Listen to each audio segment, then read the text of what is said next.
and it is the phenomenal Raul Fernandez in Phillip Island who wins the Australian Grand Prix. What a moment for Fernandez, what a moment for the American team as they take their first ever MotoGP victory.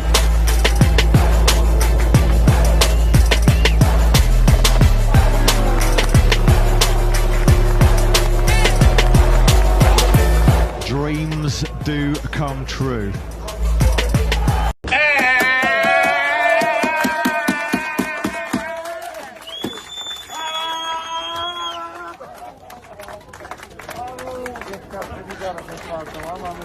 Mamma mia, bravo.